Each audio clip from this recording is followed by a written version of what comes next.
So the VCA is pretty straightforward. We have turn these.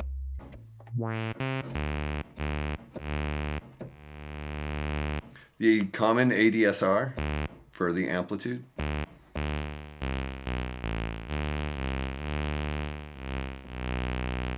And Roland's slider usage has always been fantastic. I've always loved it.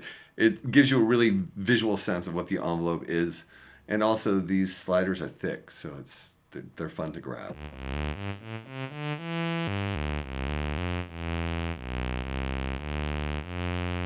Okay, we have to point out over here we do have a brilliance knob, which I'm going to guess is a means of controlling the filter cutoff without resetting the filter cutoff.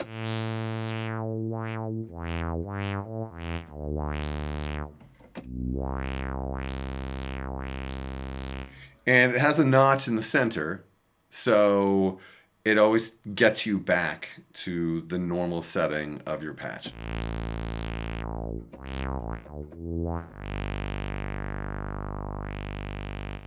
modulation in there somewhere. So, okay, then let's come down here. You have the ability to, let's see what's going on. Okay.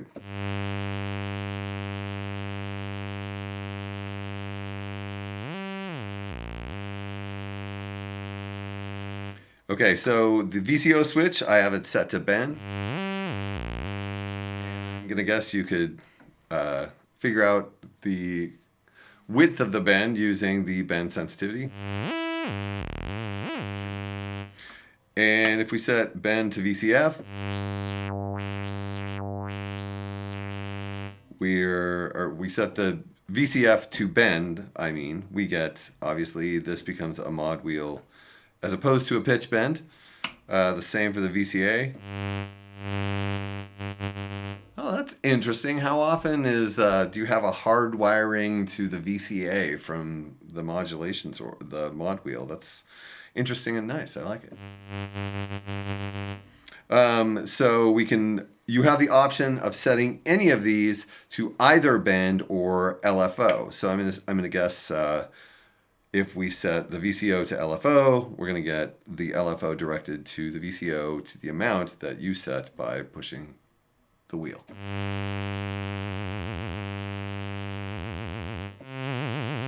Same for the VCF. And the same for the VCA.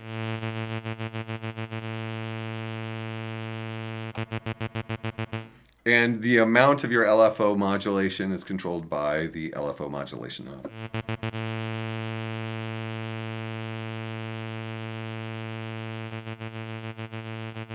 Maybe a calibration issue with this guy because there's not much going on until you get to about 2 o'clock. But still, this is a really nice performance modulation section. That's really cool. I would like to sit with it and come up with ways to set it to get interesting modulation effects. But of course, I don't have time. So I'm going to move right on to the most complicated part of the synthesizer, the Portamento. It's not really the most complicated part. Okay, so you switch it on and control amount with this knob.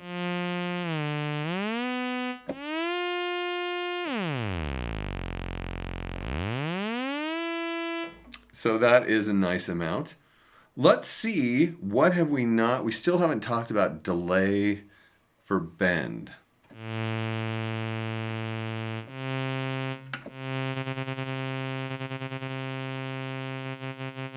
Oh, you have, it's a speed control for the LFO bend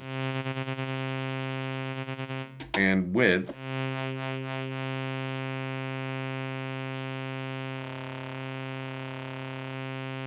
That's very weird. And of course, delay time. Oh, maybe that's making it just happen in general.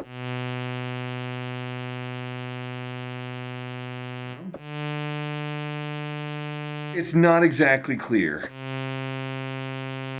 At least to me. Anyway, so we're going to move on from that. something we haven't talked about, which I'm sure is your favorite part of this particular synthesizer, the part you've been waiting for. There's no sequencer, so it's not that. It's the presets, because I know, the traditional Promars piano sound is the one that has made the synthesizer so popular.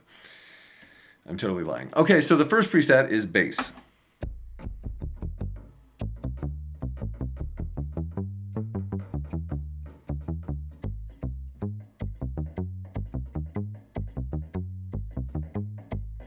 That's a decent bass sound.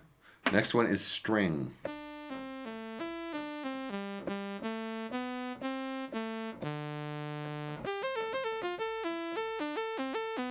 By the way, this is low note priority.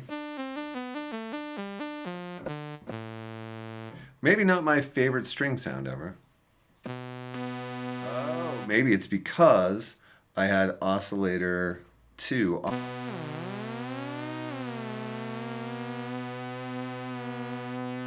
So you can actually affect your presets by you can decide which oscillators are actually playing in the presets. That's interesting. Here's funky clavy.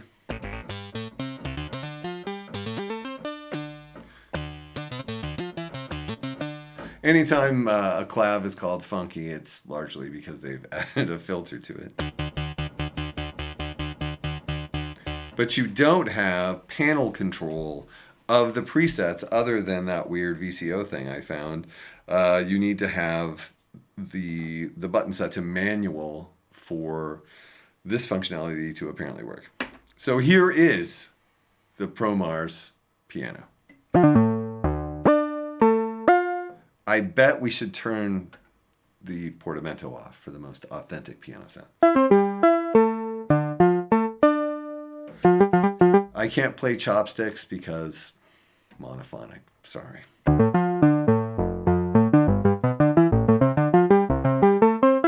You can kind of see why they thought it might harken towards the piano. But yeah, here's voice. This should be a treat.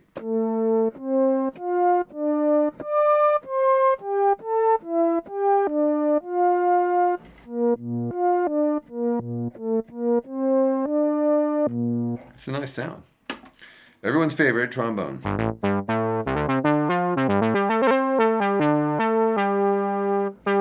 Gonna have to do a slide. That's really what the pitch bend is for the trombone effect. That's why it was designed. That's actually a nice synth sound, traditional synth sound. This thankfully doesn't sound anything like a saxophone.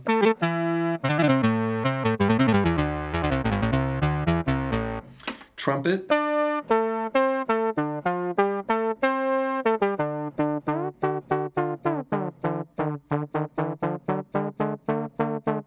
So yeah,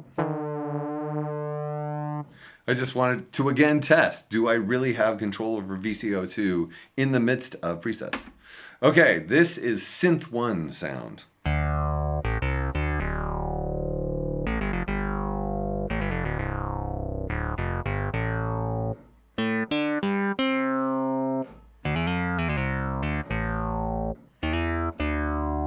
It's pretty nice. Synth 2.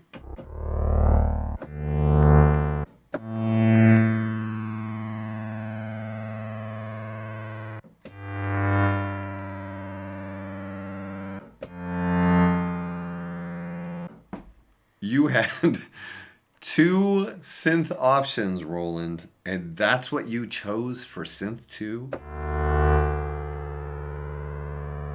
Okay, well, it's certainly unique. I can't imagine that it has ever been used in a recording, but I'd be excited if it had.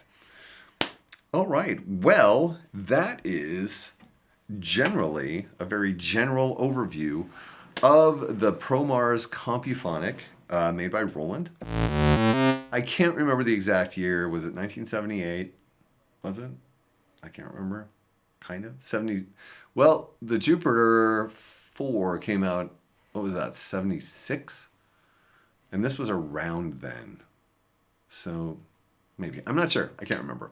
I'm sure someone will tell me in the comments.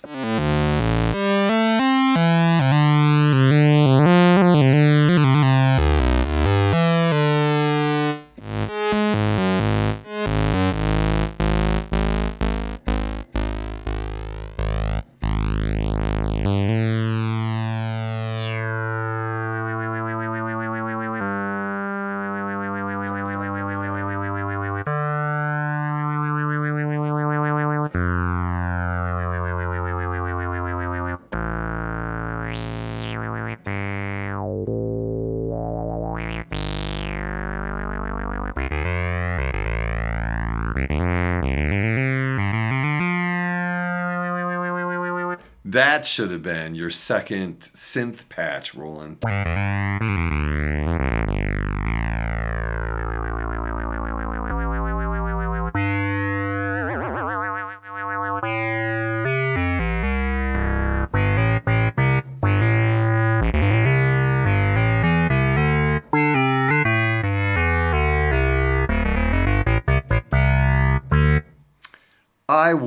I'm sad I did not win that auction. Oh, there's also a master tuning knob. Okay, thank goodness I got that in. I'm sure you were on the edge of your seat. No, what about that knob? You probably weren't like that, were you? Anyway, thank you very much. Once again, thanks to Thomann for this awesome Synth Reactor gathering and the opportunity to demonstrate this synthesizer I've always wanted to demonstrate. Thank you very much.